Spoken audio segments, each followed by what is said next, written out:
ఎందుకంటే నేను నిన్న ఎందుకు క్షమాపణ చెప్పాలి, ఎందుకు క్షమాపణ చెప్పాలి? నేను బాధ్యత అడిగాను, మీ ఓట్లు అడిగాను నేను. తిరుమల డైరెక్ట్గా నాకు సంబంధం లేకపోవచ్చు, కానీ నేను దాంట్లో భాగస్వామ్యం ప్రభుత్వంలో. మీరు నారా చంద్రబాబు గారు గెలవకపోయినా, నేను గెలవకపోయినా, 164 మంది ఎమ్మెల్యేలు గెలవకపోయినా టీటీడీ బోర్డు ఎక్కడి నుంచి వస్తుంది? చైర్మన్ ఎలా నియమితం అవుతాడు? ఆయన ఏ ఈఓ ఎలా నియమితవుతారు? ఈఓ ఎలా నియమితులు అవుతారు? మేము గెలిస్తేనే మీరు, అది ఎక్కడి నుంచి వచ్చింది మా గెలుపు? మీరిస్తే. అందుకు మీకు నేను క్షమాపణలు చెప్పాను. నేను కోరుకునేది ఒకటే, ఎప్పుడో చెయ్యని తప్పుకి జపాన్ లాంటి దేశంలో ప్రధానమంత్రి ఆయన పుట్టక ముందు జరిగిన తప్పుకి ఆయన పార్లమెంట్లో క్షమాపణలు చెప్పాడు.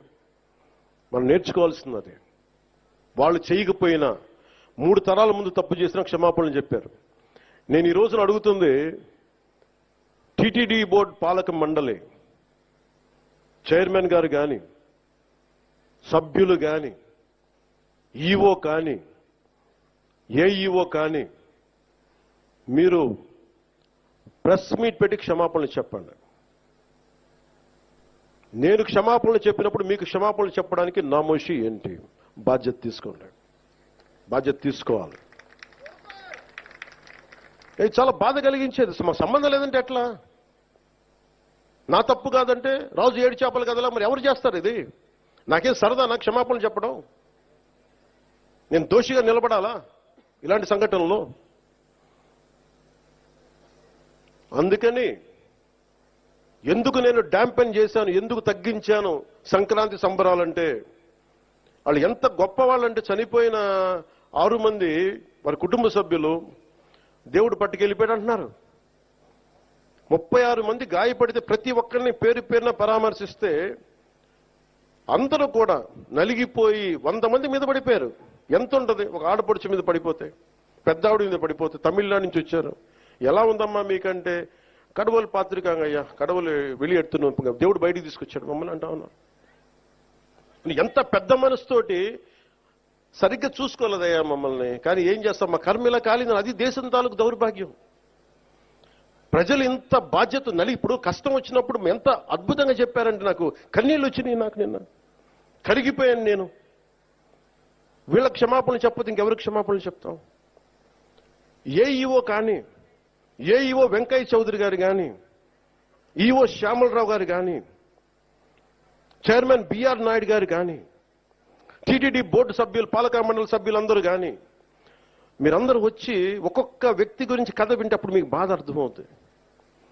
క్షమాపణలు చెప్పండి. మీరు క్షమాపణలు చెప్పి తీరాలి, వేరే దారి లేదు మీకు. మీరు క్షమాపణలు చెప్పడం వల్ల పోయిన ప్రాణాలు తిరిగి రావు, కానీ కనీసం ప్రజలు మిమ్మల్ని చూస్తూ ఉన్నారు. అది మటుకు జ్ఞాపకం పెట్టుకొని అందరూ తగ్గి క్షమాపణలు చెప్పండి. చాలా అవసరం ఇది.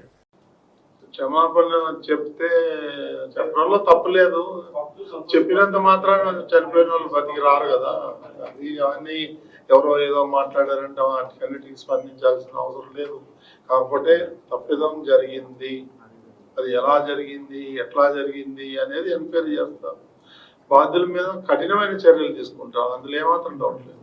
తిమ్మక్క ఈశ్వరమ్మ వాళ్ళిద్దరికి కూడా 5-5 లక్షల రూపాయలు లెక్కన ఇవ్వమని ఆదేశాలు వచ్చాయి.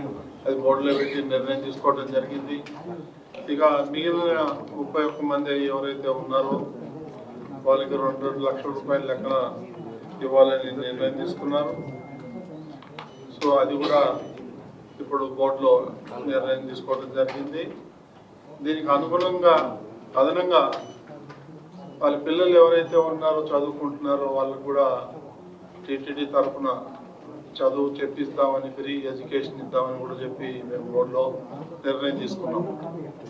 ఇకపోతే ఈ యొక్క అమౌంట్ అంతా కూడా చెక్కులన్నీ కూడా ఇప్పుడు రెడీ చేశారు. రేపటి నుంచి కానీ ఎల్లుండి నుంచి కానీ బోర్డు సభ్యులతో పాటు అక్కడ లోకల్గా ఉన్నటువంటి మంత్రులతో సహా వెళ్ళి వాళ్ళకి అందజేయడం జరుగుతుంది. ఓకేనండి. డిప్యూటీ సీఎం క్షమాపణ చెప్పాలని చెప్పారు కదా, మరి జవాబు చెప్తున్నారు భక్తులకి? కోర్టు తరఫున లేదంటే అధికారుల తరఫున?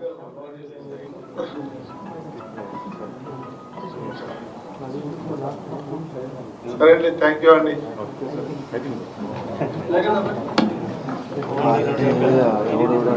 చెప్తాం